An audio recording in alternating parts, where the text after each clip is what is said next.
No, that's it's Latin. It's Latin.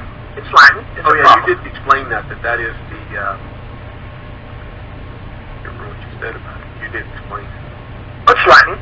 It's Latin. It's a proper language. But say I write proper persona on there, and say then somewhere else I'm going to use this big YouTube video PhD degree I got from watching YouTube videos, and I'm going to throw another Latin word in there somewhere, and then somewhere along the line I'm going to say non pro comp, and I'm going to throw a couple more Latin words in there, right?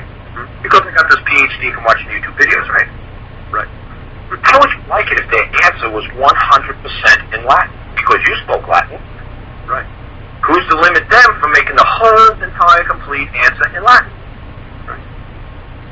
If that's what you wish to speak in Latin, you wish to speak in Latin. That's why I tell people, stop your big 3-syllable words, $2 words, stop being a Philadelphia lawyer. Speak in 1-syllable, syllables, 2-syllable, plain language, English, simple, common law, nation, the words that we use. It was like I just went around with some guy on the phone, and I said to him, stop writing a writ of habeas corpus. He said, just order for the property be returned to the proper jurisdiction.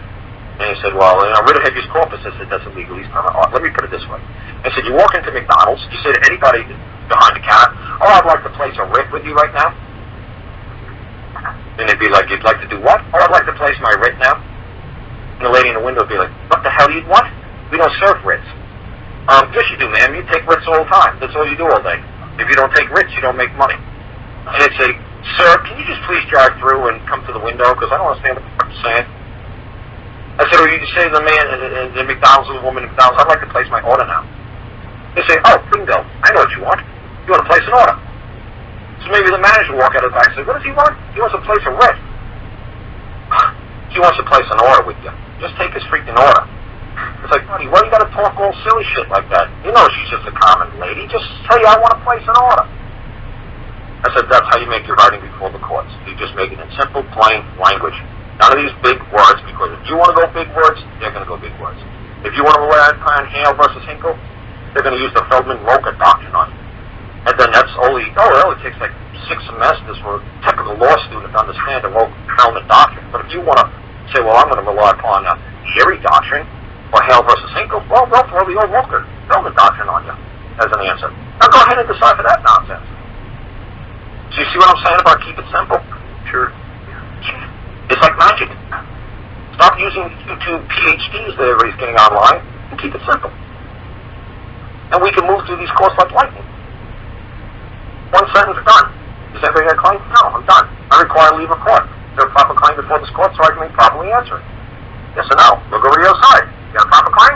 So I can answer it? No? Huh? Jeff, what are we doing here? Is he making a false claim before this court? What's he doing? You know what? Now I'm going to need leave of court to make a claim against his false claim. I'll be right back. Give me about 20 minutes. I'll have a claim written for you. It'll take me 1 sentence. I'll be done. But no, that won't be necessary. That's what you have to do in court.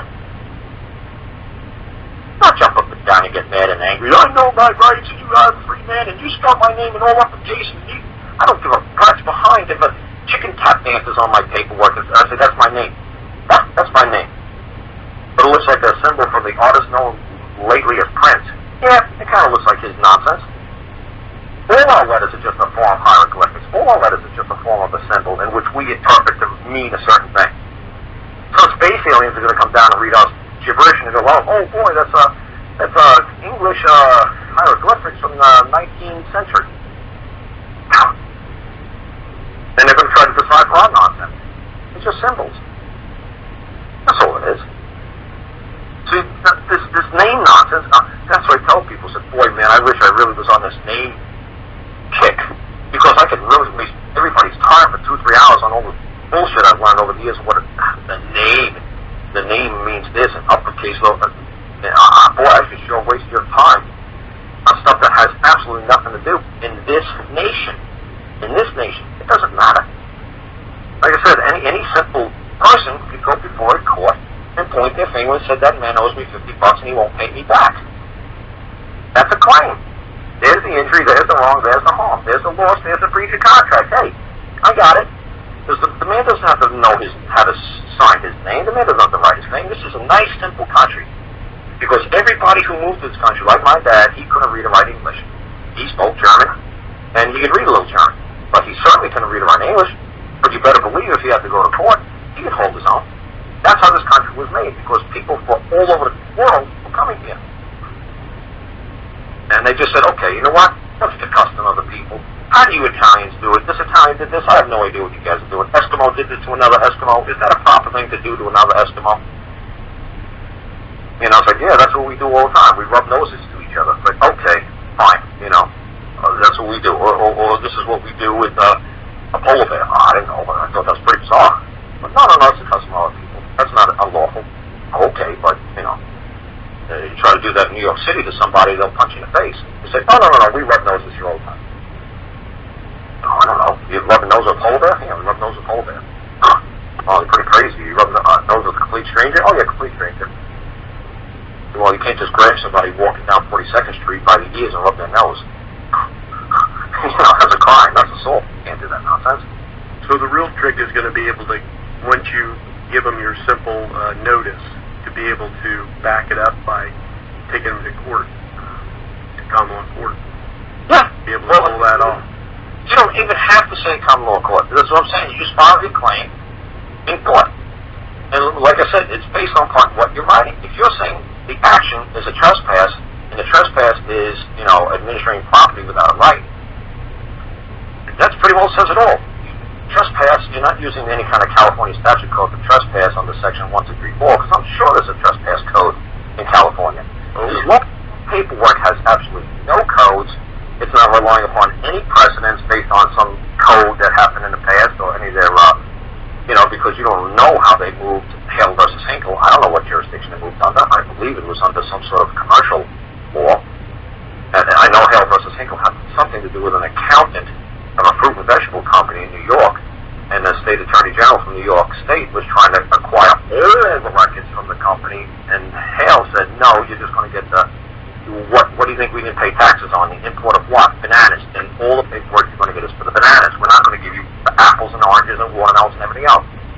And New York State said, no, we chartered you, we created you, we want all these damn records, you want to give it to us. The United States Supreme Court said, no.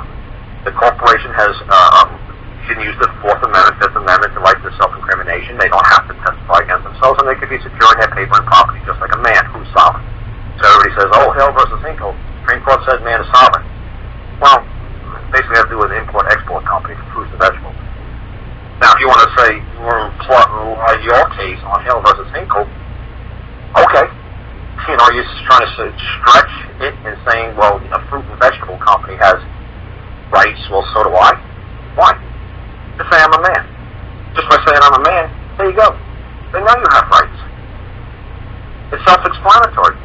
Because only man has rights. Everybody else has a duty or obligation or chartered or privileges or something.